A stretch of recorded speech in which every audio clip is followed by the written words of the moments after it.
Best quarterback in the UFL?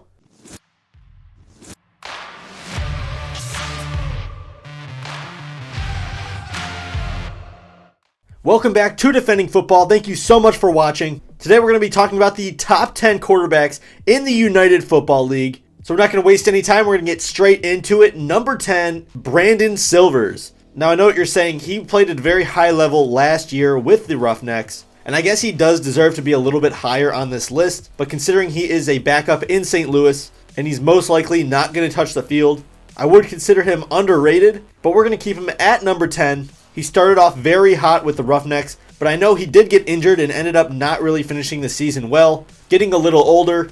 So just because of that, we're going to keep him at 10, but I do like the guy. Number 9 is Setet. He only played a little bit for the Brahmas last year, but looked pretty good, but he did get injured. Pretty much it is a lack of sample size for me. I need to see more from Setet. If he comes out week 1 slinging the rock, I'm going to move him up this list for me. But for right now, it's honestly just a lack of reps, so that's the reason he is at number 9. Similar story for number 8, E.J. Perry. E.J. Perry joined the Panthers very late in the USFL season last year, ended up playing a few games and looking very good, but the problem is he only played a few games. Obviously, there is this weird thing, and we saw it in the NFL this year, where when other teams are not prepared for a specific quarterback, that quarterback ends up playing very well, and then 2 to 3 weeks, 4 weeks later, they fall off a cliff, and we saw that with backups all year last year in the NFL. And I think that might be what we're seeing with E.J. Perry. So he's going to have to prove to me that he can be a rock-solid starter in the UFL. So until he does that, he's going to be at number 8.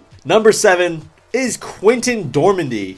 I honestly really like Quinton Dormady, but I couldn't justify putting him over the other guys in this list. I believe that the Guardians were absolute garbage, and he maximized what he could on the offensive side of the ball. They were losing a lot of games by giving up way too many points. But he does need to fix his turnover problem.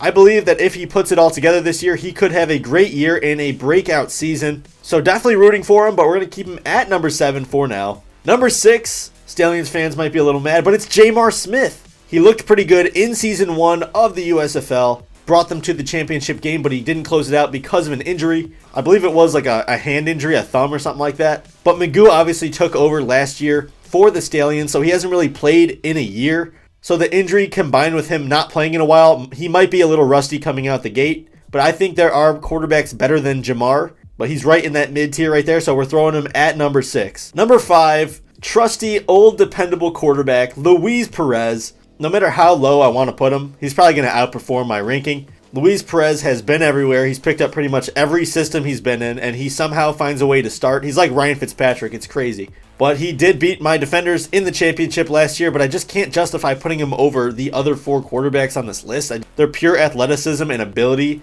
is just so good, but Luis Perez somehow sticks around, and this guy cannot die. Number 4, we have Matt Carell, new addition, recently played for the Panthers, but didn't really get a good shot, and the Panthers are obviously a dumpster fire.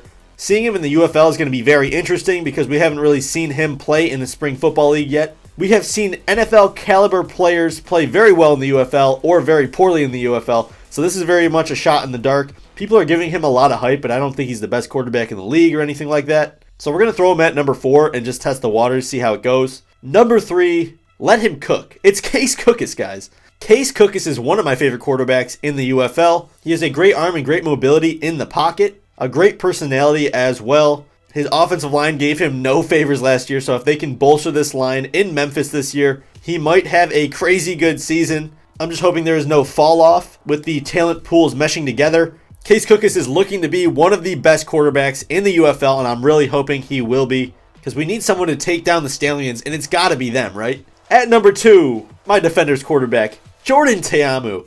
Jordan Taamu is an outstanding athlete. I don't know how he does it. He makes it look so smooth. Obviously, one of my players in the UFL. Even in 2020, he played for the Battlehawks, and I still loved him then. He obviously played in the USFL and the XFL, which means he's pretty much battle-tested for both leagues. I don't know if there's any way that this guy would drop out of the top 3 quarterbacks for this league. I mean, he won Player of the Year in the XFL last year. The scheme that the Defenders run make it very easy for him to play loose, and as long as he doesn't turn the ball over, the Defenders will always have a shot in every single game. And then moving on to number 1, yes, Battlehawks fans, calm down. It's A.J. McCarron.